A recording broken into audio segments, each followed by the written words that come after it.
I'm now joined by Mr. Josef Ernst, CEO of the SMT Solutions segment. Hello, Josef. Hi, Mark. Good to see you. Good to see you as well. So, Josef, digitalization, automation, data, these are all key drivers in manufacturing. Can you explain to us how ASMPT's open automation concept is going to shape the future of electronics manufacturing? For sure, certainly. Mark, open automation is, well, maybe as you indicated already in your question, talk about data. And we talk about big data at the final end because big data is the basis really, or the base for optimization of the SMT line, of the whole factory at the final end.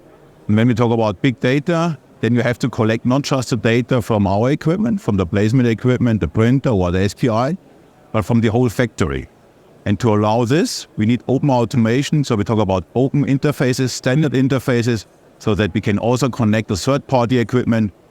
And to be honest, even if necessary of our competitors, if they have still the equipment in, that we can collect all the data based on the big data, then go for analysis of the data, and therefore then be able and provide measures to our customers to improve productivity and last but not least also quality.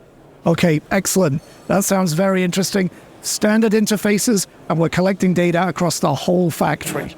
Okay, Josef, on the booth, we are talking this year about the intelligent factory. Can you explain to us how that differs from the integrated smart factory or builds upon it? Oh, for sure. Mark, with a smart factory, so we obviously the primary target was also to provide additional return of invest to our customers by providing excellent software solution and collecting data. But with the intelligent factory, we go now the next step. So by applying then new technologies in our software, for our software tools, so mainly we talk about artificial intelligence, we talk about really being able to analyze the big data, which we're collecting with our backbone system, with the manufacturing execution system. And with this approach, we can dynamically react, so almost on real time, or basically real time on the SMT line, but at the final end also really based on big data analysis, provide also mid to long-term measures where then the customer can improve the productivity as well as the quality. So we really go, at the final end, we go the next step with artificial intelligence and new technologies which are now available, which we apply in our software tools. Okay, excellent. So basically, we're collecting a lot of data, but we're also doing something intelligent with the data. Correct. Yeah. And maybe to add on this also that we collect also the data, not just from the SMT line, from our equipment, third-party equipment, but also from the people, from the process.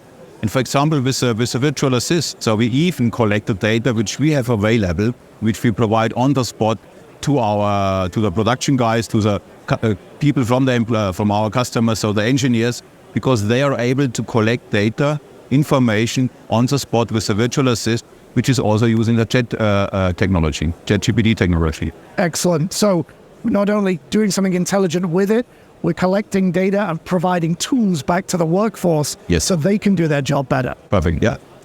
Okay, so we talked about the intelligent factory and some of the capabilities it has. Can you give me some concrete examples on how our systems and tools have helped increase productivity and efficiency at a customer location? For sure, Mark. I think that one of the biggest challenges, obviously there are several ones at the customer side, is the material supply. Obviously we talk about millions components which has to be provided, and it's key to have the right component at the right time, at the right place, and in the right quantity to assure really a productive use of our equipment, of the SMT line overall. And whereas in the past we provided a planning tool which allowed to optimize the overall product changeover and obviously also then come with a material planning so that the operator knows when to pick which material and provide to which machine, to which line, to which pick position. We are now going one step forward. We also compare the data based from a planning point of view with the reality in real time. Because it's the final end in each and every production environment. You do have interrupts, you do have changes, and with our software solution, we can now really on the spot at the real time compare the data from a planning point of view to the use, and out of this one then really optimize then also the material supply further. Then we provide, for example, the operator or the logistic guy a hint via, for example, command center, whatever, via a watch which we do have, that he has to now pick this material and bring it exactly to this line. And this certainly supports then the availability of the materials, that it's really available at the spot, and out of this one assure high productivity of the installed SMT line.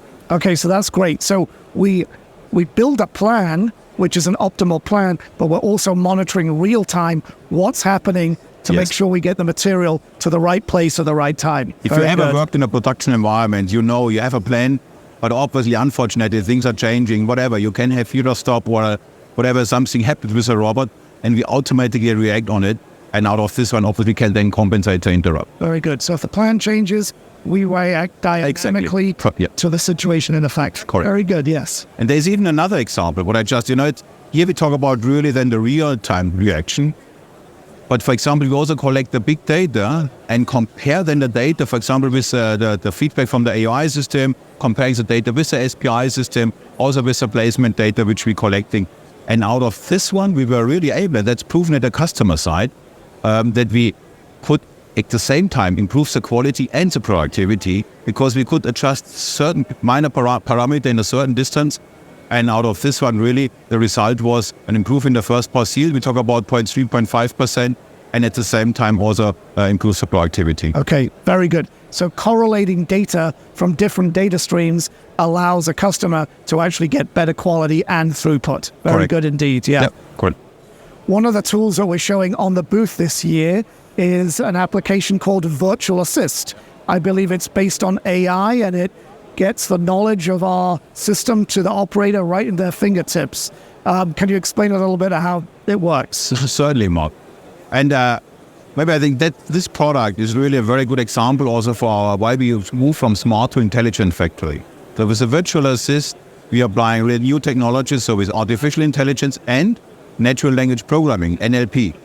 But then the operator just have to speak into the system, and he can raise a question whenever he wants and get then an answer. Because with Virtual Assist is using the data which we provide to them. So all the data, for example, when we develop a machine, the defect handling, how to react on a software bug or whatever, and that's obviously applicable to the placement equipment, same to printer, SPI, and even software, line software level and on a factory level.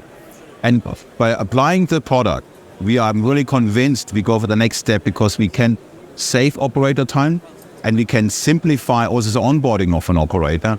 The systems are really complex nowadays. It's not so easy really to learn it. In a normal mode it's fine, but if something happens and you have to react, it's really complicated. And with the Virtual Assist, we provide the operator, but also the engineer, a tool where he just speaks into, he raises a question and he gets an answer. And in the next step, even what we do additionally to it, we even rate the answer. So the system is continuously learning.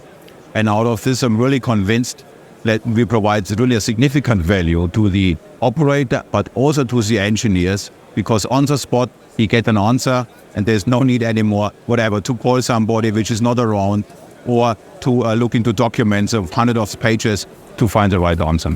That's excellent, Josef. So there's a couple of advantages with that.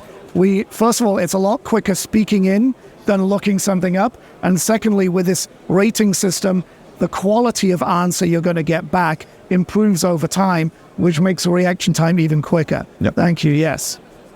So customers today are always looking to get faster, more efficient, more cost-effective. Yes. How do we at ASMPT address those requirements using, let's say, smart or intelligent factory solutions?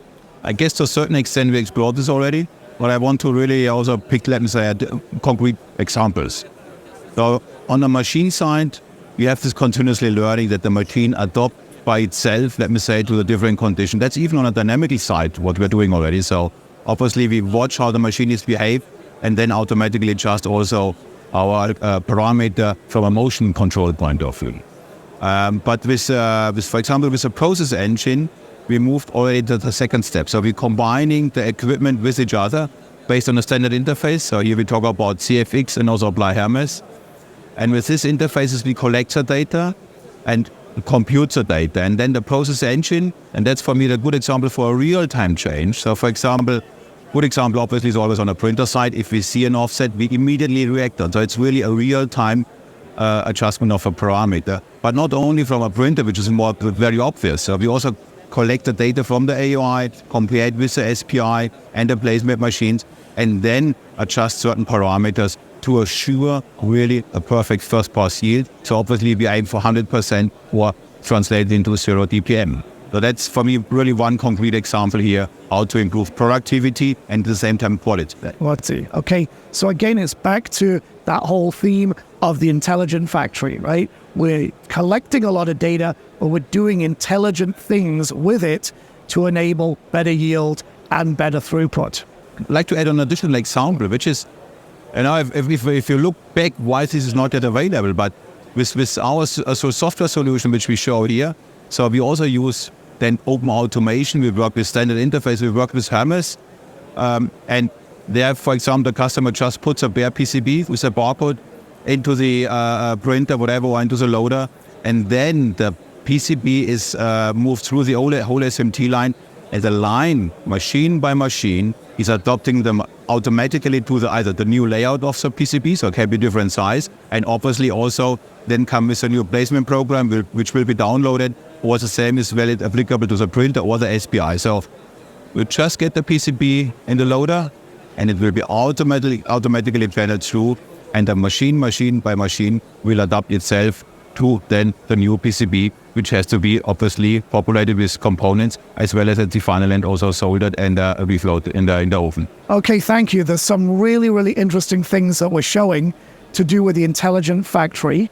And very much appreciate you taking the time to explain this concept to us, Josef. Thanks, and I hope you have a great day at Productronica. Thank you very much, Mark. It was also a pleasure to me. Thank you.